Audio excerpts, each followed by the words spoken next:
ঈশ্বর বলে কি কেউ পৃথিবীতে আছে? স্বামী বিবেকানন্দ জিজ্ঞাসা করলেন শ্রীরামকৃষ্ণদেবকে। রাধে রাধে বন্ধুরা, রাধে কৃষ্ণ চ্যানেলে সকলকে জানাই স্বাগত। আমাদের মনে অনেক সময় প্রশ্ন জাগে যে এত প্রার্থনা করা সত্ত্বেও ঈশ্বর কেন আমাদের দুঃখ কষ্ট দূর করছে না? ঈশ্বর কি আমাদের ডাক শুনতে পাচ্ছে না, নাকি ঈশ্বর আমাদের ডাক শুনতে চায় না? আবার অনেকে মনে এরকমও প্রশ্ন জাগে যে ভগবান বলে সত্যি এরকম কেউ আছে কি? আমরা আজকে এই সমস্ত প্রশ্নের উত্তর জানব। স্বামী বিবেকানন্দ এই সব প্রশ্নগুলি শ্রীরামকৃষ্ণদেবকে করেন। এর উত্তরে শ্রীরামকৃষ্ণদেব কি বলেছিলেন তাই আজকে জানব। কিন্তু এই সব গুরুত্বপূর্ণ প্রশ্নের উত্তর জানার আগে এই চ্যানেলে যারা নতুন তারা অবশ্যই চ্যানেলটিকে সাবস্ক্রাইব করুন এবং পাশে থাকা বেল বাটন প্রেস করুন এরকম নতুন নতুন তথ্য কথার নোটিফিকেশন পেতে। আর এই তথ্যগুলি শুনে ভালো লাগলে অবশ্যই একটা লাইক করুন এবং শেয়ার করুন। আর কমেন্টে জয় শ্রী ঠাকুর রামকৃষ্ণদেবের জয় লিখতে ভুলবেন না। তাহলে চলুন শুরু করা যাক। সময়টা ছিল 1831 সালে ডিসেম্বর মাস। স্বামী বিবেকানন্দর সঙ্গে শ্রীরামকৃষ্ণদেবের প্রথম দেখা হয় প্রতিবেশী সুরেন্দ্রনাথ মিত্রের বাড়িতে, এবং সেখানে ঠাকুর শ্রীরামকৃষ্ণদেব নরেন্দ্রনাথকে দক্ষিণেশ্বরে আসার আমন্ত্রণ জানালেন। এই ঘটনার কয়েকদিন পরে নরেন্দ্রনাথ কয়েকজন বন্ধুদের সাথে নিয়ে দক্ষিণেশ্বরে গেলেন। সেখানে গিয়ে শ্রীরামকৃষ্ণদেবের সঙ্গে দেখা হলে তার ঘরে বন্ধুদের সঙ্গে নিচে মাদুর পেতে বসলেন। সেখানে ঠাকুর শ্রীরামকৃষ্ণ দৈব সমাধির উপর একটি গান শোনালেন। গান শেষ হলে হঠাৎ শ্রীরামকৃষ্ণদেব নরেন্দ্রনাথকে একান্তে উত্তরের বারান্দায় নিয়ে গেলেন এবং চোখের জল ফেলতে ফেলতে নরেন্দ্রনাথকে বললেন, এতদিন পর আসতে হয় আমি জানি, তবু তুমি সেই পুরাতন ঋষি নবরূপে নারায়ণ। জীবের দুর্গতি দূর করার জন্যই আবার শরীর ধারণ করেছ। আরও অনেক কিছু বলতে থাকে। এই শুনে নরেন্দ্রনাথ একটু অবাক হন। তিনি ভাবতে লাগলেন, এ আমি কাকে দেখতে এসেছি? এ তো একেবারেই উন্মাদ। তারপর নরেন্দ্রনাথ সেখান থেকে চলে আসেন। ঘরে এসে আবার সবার সাথে বসলেন। সেখানে ঠাকুর শ্রীরামকৃষ্ণদেবও ফিরে এসে ভক্তদের নানা রকম উপদেশ দিতে লাগলেন। এবার তার হাবভাব চালচলন স্বাভাবিক লাগলো নরেন্দ্রনাথের কাছে। তার ভক্তদের দেওয়া উপদেশ শুনে নরেন্দ্রনাথ মুগ্ধ হলেন। এবার নরেন্দ্রনাথ শ্রীরামকৃষ্ণদেবের কিছুটা কাছে এসে তাকে প্রশ্ন করলেন, একটা কথা বলুন তো, ঈশ্বর বলে পৃথিবীতে কি কেউ আছেন? আপনি কি ঈশ্বরকে দেখেছেন? ঠাকুর শ্রীরামকৃষ্ণ একটু দেরি না করে উত্তর দিলেন, হ্যাঁ দেখেছি। তোমাদের যেমন দেখছি, তোমাদের সাথে যেভাবে কথা বলছিলাম ঠিক তেমনি ভাবেই তাকে দেখা যায়, তার সাথে কথা বলা যায়। নরেন্দ্রনাথের মনে হলো তিনি নিজ উপলব্ধি থেকেই কথাগুলো বলছে। একই সঙ্গে কিছুক্ষণ আগের ঘটনা মনে পড়ে গেল। তিনি ভাবলেন, এই তো লোকটি মনে হচ্ছিল বিশেষ এক ধরনের পাগল। তারপর নরেন্দ্রনাথ সেদিন সেখান থেকে চলে যায়। এবারে সে নরেন্দ্রনাথকে আসার সময় নরেন্দ্রনাথকে শ্রীরামকৃষ্ণদেব একদিন একা আসতে অনুরোধ করলেন। যাই হোক, 1 মাস পর নরেন্দ্রনাথ দক্ষিণেশ্বরে একা এলেন।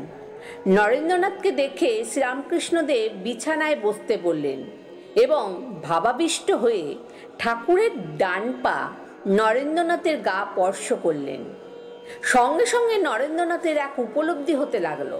তার মনে হতে লাগলো ঘরের দেওয়াল, আসবাবপত্র সব কিছুই ঘুরতে লাগলো, কিন্তু যেন হারিয়ে যাচ্ছে।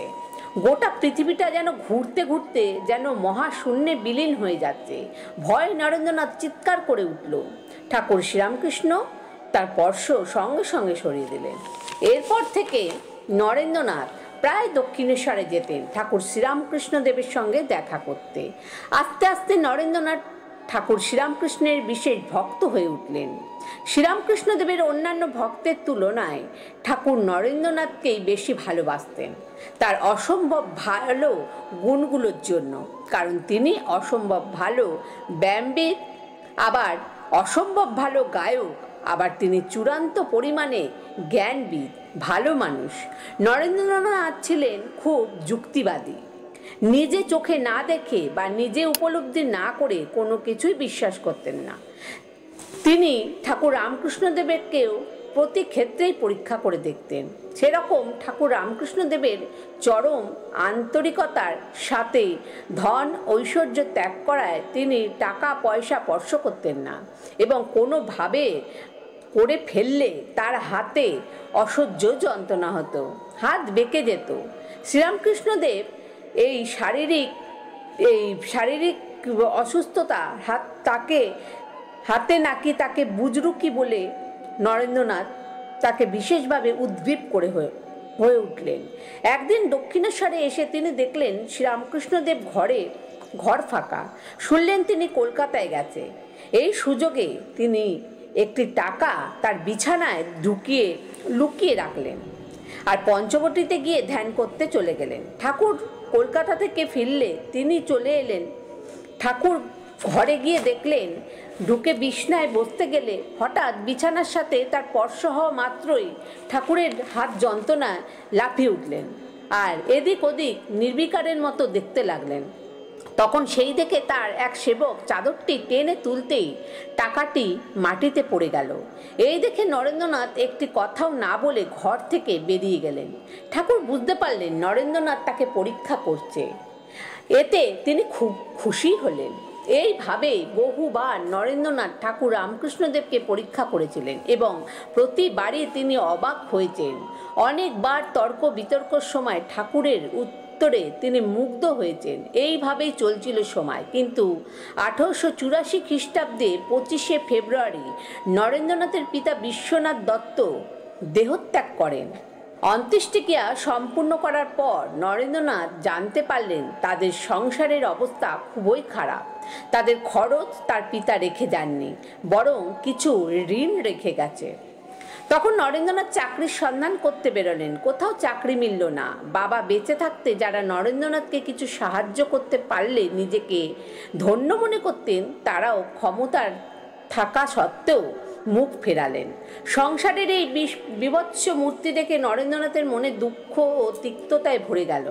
এইভাবে আর্থিক কষ্ট চলতেই লাগলো। যেদিন ঘরে খাবার থাকতো না, সেদিন মাকে বলতো যে আমার নিমন্ত্রণ আছে, বাড়িতে খাবো না বলেই সারা দিনের জন্য বাইরে চলে যেতে। এই সময় চলাকালীন ভগবানের নাম নিয়ে ওঠার পর সময় তার মা তাকে খুব আজে বাজে কথা শোনাতে শুরু করলেন যে তুই কার নাম করছিস? আমাদের দিন দুঃখ দুর্দশার সময় তো ভগবান কিছুই করছেন না। ভগবান বলে পৃথিবীতে কিছু নেই। সব সময় নরেন্দ্রনাথ খেতে না পেয়ে রাস্তাঘাটে বা বাড়ির কোনায় ঘুমিয়ে পড়তেন। অনেকে তাকে দুশ্চরিত্র মাতাল বলতে লাগলেন। এই সময় নরেন্দ্রনাথ দক্ষিণেশ্বরে যাওয়া বন্ধ করে দিলেন, কারণ ভগবানের উপর বিশ্বাস তার হারিয়ে যেতে লাগলো। ঠাকুর শ্রীরামকৃষ্ণদেবের কাছে এই খবর পৌঁছালো। ঠাকুর কিছুতেই নরেন্দ্রনাথের সম্বন্ধে দুশ্চরিত্র মাতাল কথাটি বিশ্বাস করতে পারলেন না। ঠাকুর নরেন্দ্রনাথকে ডেকে পাঠালেন। নরেন্দ্রনাথ দক্ষিণেশ্বরে এলেন এবং শ্রী রামকৃষ্ণদেবকে বললেন তিনি আর সংসারে দুঃখ কষ্ট ভার বহন করতে পারছেন না এবং তিনি সংসার ত্যাগ করে সন্ন্যাসী হবেন। ঠাকুর তাকে বোঝালেন, আমি জানি তুমি মহৎ কাজের জন্যই পৃথিবীতে এসেছো। তুমি সংসারের কখনোই থাকতে পারবে না, কিন্তু আমি যতদিন আছি তুমি আমার জন্য তো থাকো। এইভাবে বুঝিয়ে তিনি নরেন্দ্রনাথকে বাড়ি পাঠালেন। এরপর নরেন্দ্রনাথ একটি অ্যাটর্নির অফিসে কাজ করে এবং কয়েকটা বই অনুবাদ করে যা রোজগার করে তা মা ও ভাইদের মুখে সামান্য অন্ন জোগাতে সক্ষম হয়েছিলেন। কিন্তু তাও স্থায়ী কোনো কাজের বন্দোবস্ত হলো না। কিন্তু তিনি ভাবলেন, ঠাকুর রামকৃষ্ণদেবের কথা তো ঈশ্বর শোনেন, যদি ঈশ্বরকে বা মা কালীকে বলেন তাহলে তার মায়ের এবং ভাইদের খাওয়া পড়ার সুবন্দোবস্ত হবে। তারপর তিনি দক্ষিণেশ্বরে গিয়ে ঠাকুর রামকৃষ্ণদেবকে সেই কথা জানালেন। তখন ঠাকুর বললে, ওরে, আমি তো মাকে সবসময় বলি নরেনের দুঃখ কষ্ট দূর করো, কিন্তু তুই তো মাকে মানিস না বলেই তো মা শোনে না। আচ্ছা, আজ মঙ্গলবার, আজ রাতে কালীর ঘরে গিয়ে প্রণাম করে যা, আর যা চাইবি মাকে তোকে তাই দেবে। তিনি ইচ্ছা করলে কি না করতে পারে। নরেন্দ্রনাথ মূর্তি পুজোয় ঘোর বিরোধী ছিলেন, কিন্তু আজ তার মনে হলো শ্রীরামকৃষ্ণদেব যখন বলছেন তখন মা কালীর কাছে প্রার্থনা করা মাত্রই তার দুঃখ দুর্দশা ঘুচে যাবে হয়তো। ঠাকুর মায়ের কাছে প্রবেশ করে তাকে মায়ের কাছে মন্দিরে যেতে যেতে নরেন্দ্রনাথের পা টলতে শুরু করলেন এবং গুরুতর নেশাটাকে আচ্ছন্ন করল। মন্দিরের ভিতরে প্রবেশ করে তিনি দেখলেন সত্যিই মা চিন্ময়ী, অনন্ত প্রেম ও সৌন্দর্যে প্রসবন স্বরূপিণী। এই অনুভূতিতেই তার হৃদয় ভক্তি ও প্রেম জাগ্রত হলো। বারবার মাকে প্রণাম করে বারবার বলতে লাগলেন, মা, আমাকে বিবেক দাও, ভক্তি দাও, জ্ঞান দাও আমাকে, আর আমি যেন এরকম দর্শন যাতে নিত্য পাই। মন্দির থেকে ফিরতেই ঠাকুর জিজ্ঞাসা করলেন, কিরে, মায়ের কাছে সংসারের অভাব দূর করার প্রার্থনা করেছিস তো? নরেন্দ্রনাথ বললেন, একদম ভুলে গেছি। এখন কি করি ঠাকুর? বললেন, আবার যা। নরেন্দ্রনাথ আবার মন্দিরে গেলেন এবং একই ঘটনা ঘটল। বেরোনোর পর ঠাকুর বললেন, এবার বলেছিস তো? নরেন্দ্রনাথ বললেন, না, বলতে পারিনি, মাকে দেখে সব ভুলে গেছি, শুধু জ্ঞান ভক্তি লাভের কথাই বলেছি। ঠাকুর বললেন, দূর ছোড়া, নিজেকে সামলে এই প্রার্থনা করতে পারলি না? পারিস তো আবার গিয়ে কথা তুই জানিয়ে আয়। কিন্তু এবারে মন্দিরে প্রবেশ করেই তার লজ্জা অনুভূতি হতে লাগলো। তুচ্ছ ব্যাপার মাকে বলতে এসেছে। ঠাকুর যে বলে রাজার প্রসন্নতা লাভ করে লাউ কুমড়ো ভিক্ষা করা, এ দেখি সেরকমই নির্বুদ্ধিতা। লজ্জায় ঘৃণায় মাকে প্রণাম করতে করতে তিনি বলতে লাগলেন, আমায় কিচ্ছু চাই না, জ্ঞান দাও, বুদ্ধি দাও।